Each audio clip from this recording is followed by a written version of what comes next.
I was born on March 25, 1993. From that day on, I endured the favorable side of Erickson's trust versus mistrust stage. As a baby and a young child, I was constantly surrounded by my loving and caring family. I am the youngest of my siblings, so growing up, I always looked up to them, and I trusted in them that they would help me grow up to be the best person I could be. In fact, I had so much trust in my sister Brooke that I barely spoke until the age of 4. Anytime I was asked a question, I would look to my sister to give an answer for me. At 2 years old, I broke my arm by testing out my limits, and this was my first experience with learning from my actions. Upon entering preschool, I was so excited about starting to go to a big girl place, just like my sister. I went to a pretty traditional preschool. Although we did do some hands-on work, now looking back, I wish my preschool followed more of a Montessori approach. By playing educational games and with fun toys, my want to learn may have been further stretched out. I believe for 3 to 5-year-olds, the Montessori approach is great for getting kids excited about learning, and I hope to instill this method in my future classroom. As I grew older, I became very, very shy. But along with this shyness came a more logical mind. Early on in life, I realized that I have an analytical learning style. I count the steps and stairs when walking, and I have always loved puzzles. In the beginning of my elementary years, I started going through Piaget's concrete operational stage. My mental thoughts began to turn into actions. One of my earliest memories of this stage is something I did to my cousin Christy. As you can see in this picture, I was never really happy to be around her. So once when she was babysitting my sister and me, I placed some of my really old stale Starbursts out on the table, knowing she would ask for some.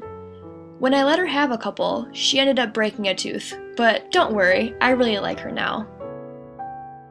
One of my first experiences with having arts infused with the curriculum was in the 4th grade. Our Reggio-inspired assignment was to make an example of the type of dwelling the Navajo Indians lived in. This was my finished product.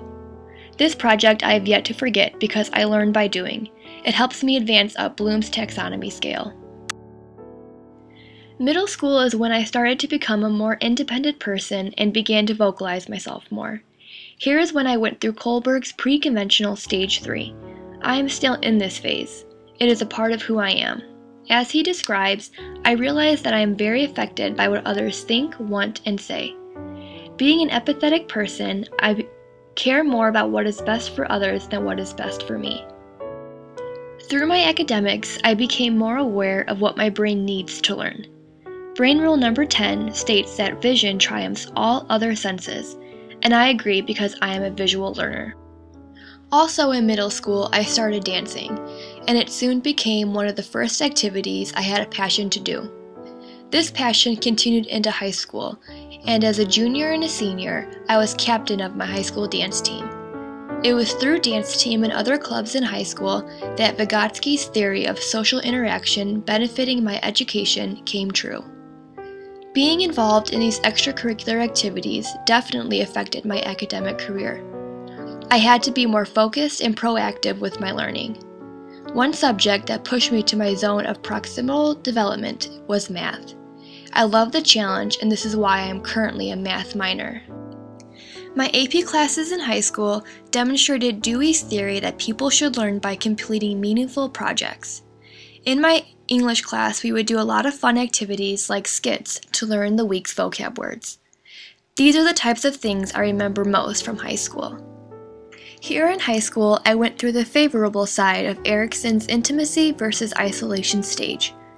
I made and explored many new, deep, strong relationships that I still have today. One of the new relationships I experienced was the one with my boyfriend Adam. Dating for over 3.5 years, he has completely impacted what Bronfenbrenner describes as my chronos system. He is one of the main people in my life who have helped shape me into a better person, teaching me how to be no one but myself and how to be a better communicator. He has greatly influenced my life, and the lessons he has taught me will only benefit me in the future. The summer after my junior year, I was introduced into a whole new ecosystem. I attended Hoosier Girls State for a week, and this became my first experience with living on a college campus. This change of setting I was not used to at first. In fact, I cried myself to sleep the very first night there. But by the end of the week, I was sad to leave. I met so many great girls who I will always remember. After an eventful senior year, I finally graduated as valedictorian of my class. This is one of my proudest moments. I believe that the ecosystem that I was exposed to all my life greatly impacted the result of my schooling. I was born and raised in Hammond, Indiana, a very large and diverse city. This is a very low-income area with poorly funded schools. These hardships I have seen and experienced throughout my life have made me into a very diligent student who takes what I get and makes the most of it. And with this diligence and hard work, I got accepted into Butler University. College so far has made me realize the importance of brain rule number 7. Sleep is important in order to get what your brain needs to learn and retain information. Also in college, I have been exposed to Dewey's theory of integrating school with society. With the Indianapolis community requirement and from example of my friends, I have been volunteering and getting involved in so many activities at school that will only help my college education. One of my biggest involvements is with my sorority Alpha Chi Omega. Being accepted into this house has already made my college experience much more rich and meaningful. I have finally found my home away from home. My last milestone in my life is that I recently became an aunt to a beautiful baby girl. I cherish this girl so much already, and she has given me another reason to try to be the best person I can be. I hope to be a great role model for her. And with that, my journey continues.